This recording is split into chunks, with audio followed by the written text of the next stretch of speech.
Bismillahirrahmanirrahim. Alhamdulillahi rabbil alamin. Salatu wassalamu ala asyrafil anbiya'i wal mursalin. Nabiyina Muhammadin wa ala alihi wa sahbihi ajmain. Assalamualaikum warahmatullahi wabarakatuh. So inshallah, alamul jin wa syayatin. So yung palalim ng palalim yung pagtalakay doon sa mga dinudulot ng mga demonyo ng mga kababalaghan na sila nga ay kabilang dito sa kanilang mga ginagawa. Sasapi sa mga tao at magpapanggap na sila ay kaluluwa ng mga namatay o iba pang mga uri ng mga espiritu na nakikipag-ugnayan sa mga tao. Ang layunin nila syempre madala ang mga tao sa kufur at shirk. Pero bandang huli nga, ito na. Takhalli syayatin an atba'iha. Bandang huli iiwan lang ni Satanas ang mga tagasunod nila. Hindi lang doon sa kabilang buhay, pati dito mismo sa mundo. Kapag nakuha na niya yung kanyang layunin na magkufur at mag-shirk ang tao, maglalaho na lang siya. Lalong-lalo na kung haharapin na ng tao na yaon ang resulta ng kanyang kawalang pananampalataya. Katulad ng kwento ni Barsisa. So, napakagandang halimbawa nun. Nung kabuuan ng taktika ni Satanas.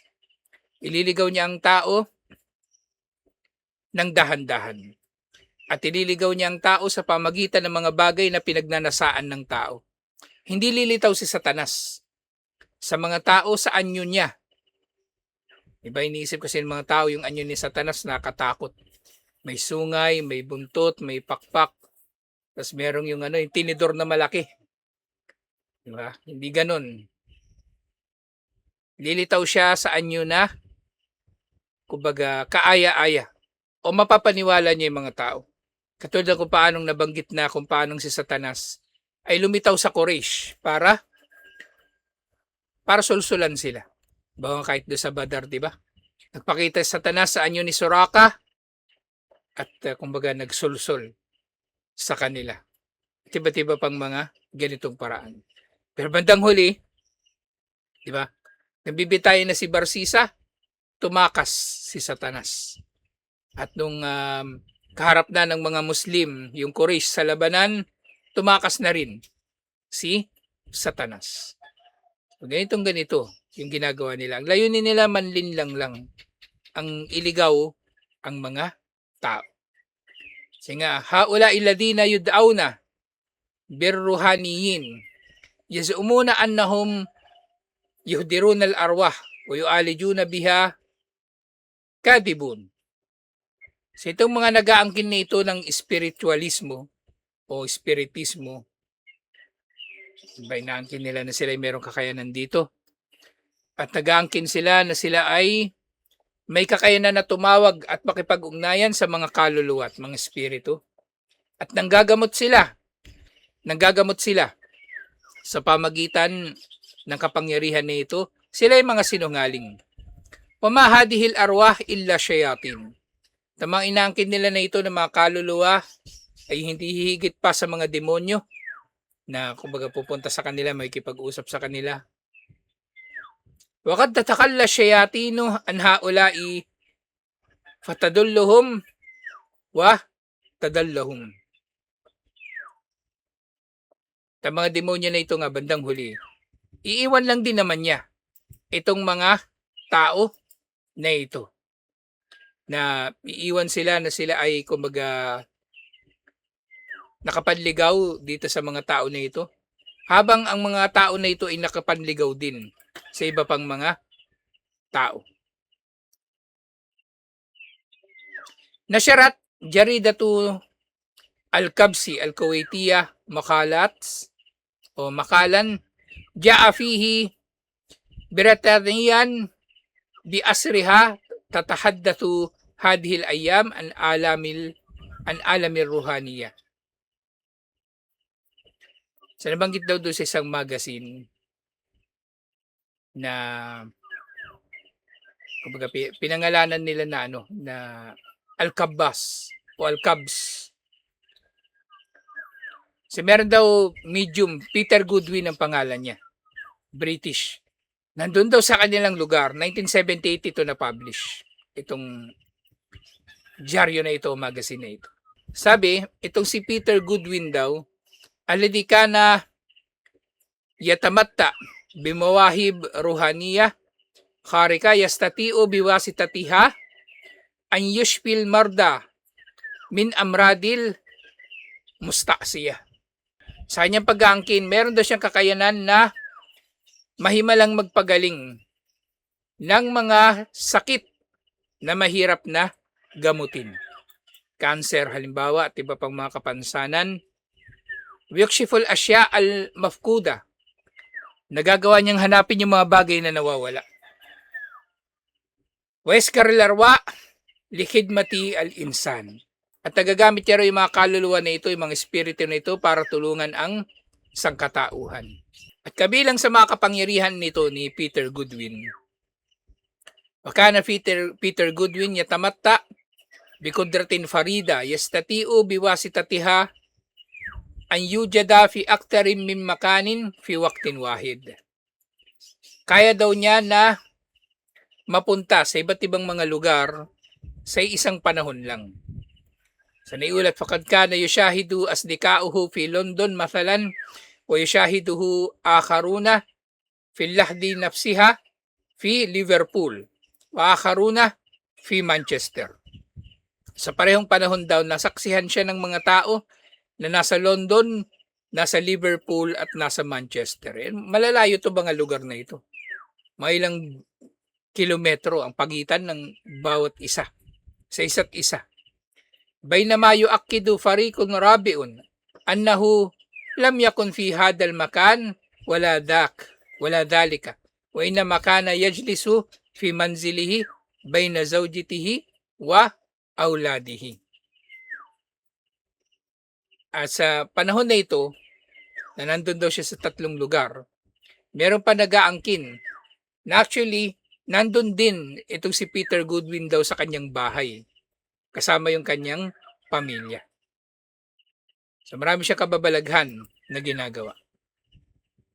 Wahyanan kanat ajsaduhu al-afiriya al-mukhtalifa tatajamma fi makanin wahid. Fayakunu jalisan bayna asdikaihi mathalan wa faj'atan tadkhulu alayhim jami'u shakhsiyatihi al-ukhra wa tusharikuhum al-jalsa. Pero minsan itong iba't ibang katauhan daw niya na ito ay kumbaga lilitaw, magkakahiwalay. Lilitaw sa isang lugar lang at sa isang panahon. Sa halimbawa niyan, mauupo daw siya kasama yung kanyang mga kaibigan at darating muli yung isa pang Peter Goodwin. Isipin niyan, di ba? Nandito tayong lahat. Kasama natin si Yasin, tulog. Tapos may isang darating na naman dyan, Yasin, gising. O yun, ganun yung gagawin niya. So meron daw siyang ganun na kakayanan at kapangyarihan. At yun nga, hanggang sa darating yung pangalawa, yung pangatlo, yung pang-apat. Wiyasbahu Peter Goodwin, ibaratun an khamsi shaksiyat tujalisul hudur wa tatahaddathu ilayhim. At itong 4 na darating, so ilan na sila? Magiging 5, kasama yung unan nilang kasama na Peter Goodwin. Ang 5 na ito, pare-parehong makikipag-usap sa kanila. Pare-pareho din nakausap na parang magkakaibang mga tao. Wafajatan kasara Peter Goodwin kulla shay'in wa tahawala ila insan adi. Pero biglaan daw nawala kay Peter Goodwin ang lahat ng kapangyarihan na ito at naging normal na tao na lang siya, pangkaraniwang tao. Naging pangkaraniwang tao na lang si Peter Goodwin. Walam yaid kaderan ala shifa'il marda wala tishafil asya al-mafkuda.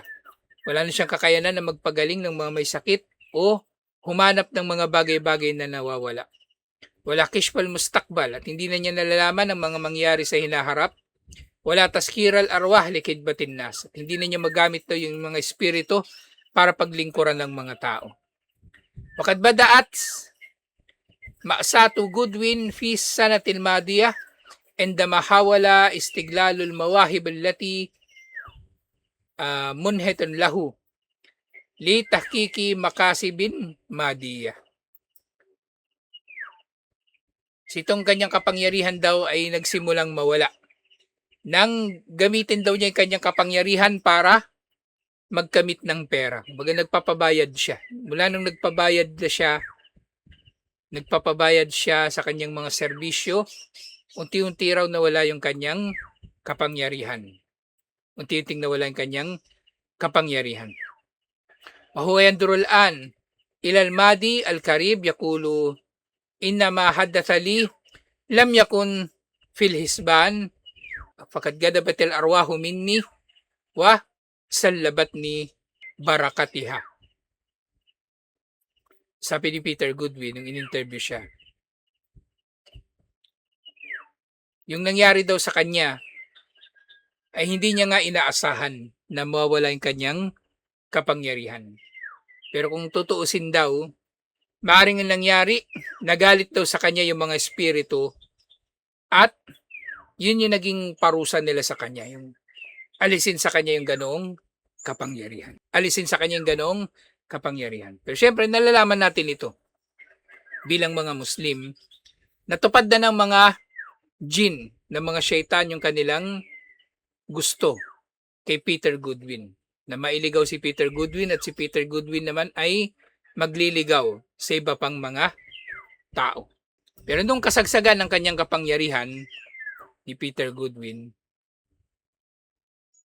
na siya daw ay kumbaga manggagamot nga at nakakarating nga siya sa iba't ibang lugar sa Britanya. Minsan sabay-sabay siyang nandoon sa iba't ibang mga lugar sa iisang panahon lamang. Kaya nga sa ganitong mga nangyari sa kanya, naglagay siya ng mga iba't ibang mga paraan para makilala pa siya lalo ng mga tao. At naniningil siya ng 50 pounds, 40 to 50 pounds sa bawat tao na kanyang mapapagaling o matutulungan. Yun nga, kumbaga, typical na katulad ng mga nangyayari kahit doon sa mga tao na nandito sa Pilipinas na nag-aangkin na magpapagaling. Typical. At marami siyang mga kaparaanan na mga, kumbaga, maaaring yung iba doon, inimbento niya na lang. Hindi naman sinabi nung jinn na gagawin niya. Maaaring inimbento, naghalo-halo na. Pero kalaunan nga, yung nangyari, nawala na yung kanyang kapangyarihan dahil nawagalit na sa kanya yung jinn na siya daw ay nagsimula ng maningil. Nagalit sa kanya yung mga jinn na nagsimula na itong maningil sa kanyang serbisyo. So dito, nung siya daw ay nangangaral o nanggagamot, kumbaga, so pareho din, meron siyang mga pinapagawa. So meron siyang mga pinaparecite na mga orasyon doon sa mga tao para magsisimula yung kanyang panggagamot. At syempre ginagamit din niya yung teknolohiya nung panahon niya. Gumagamit siya ng mga cassette tape, i-record niya yung kanyang mga lecture at papakinggan ng mga tao at iba't iba pang mga layunin niya doon sa mga nire-record niya na audio na mga yon. Pero nga, gusto na niyang gawin na kumbaga mas malawakan pa yung kanyang serbisyo para mas malaking kikitain niya. Pero tinalikuran na siya ng mga engkanto, ng mga demonyo na nakikipagtulungan sa kanya. So dito sa libro, hindi ko alam bakit wala sa Arabic itong parte nito. Kasi doon sa English translation, mahaba pa yung inilahad tungkol dito kay Peter Goodwin.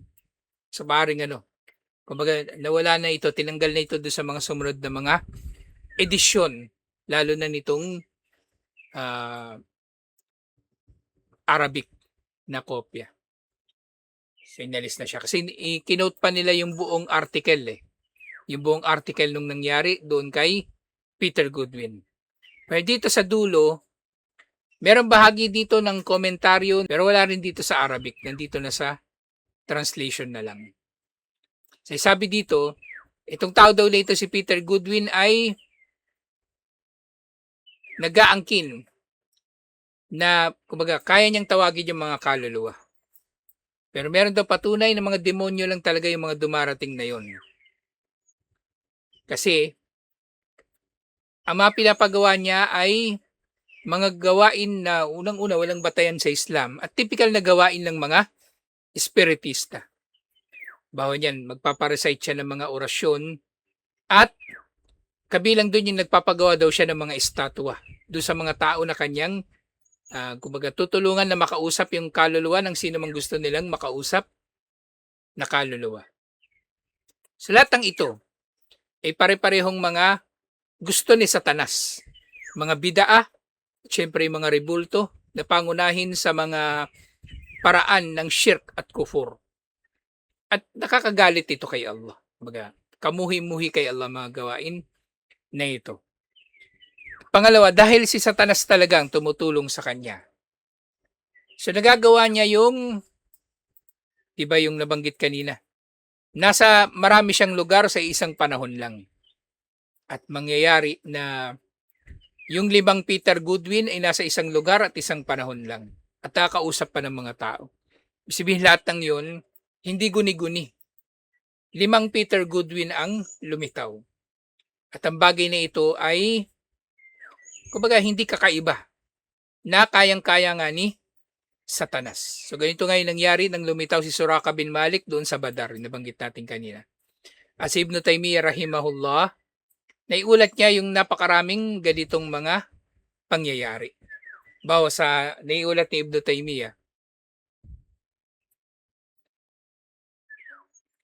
na meron daw siya mga kasama na gusto sanang humingi ng tulong kay Ibn Taymiyyah sa mga panahon ng kagipitan. Meron daw isa, takot siya dun sa mga Armenian kasi kalaban din sila ng mga Muslim eh. Actually kahit ngayon yung Armenia, mga Kristiyano sila eh. Nakadigmaan sila ng mga Muslim noong una pang panahon. Ang iba naman sa kanila natatakot sa mga Tatar, yung mga Mongol. Ito yung tawag kasi ito yung tawag ng mga Arabo sa mga Mongol, Tatar. Nang dumating na daw yung mga kalaban, nakita daw nila si Ibn Taymiyyah na lumilipad sa langit at nilalabanan yung mga kalaban nila.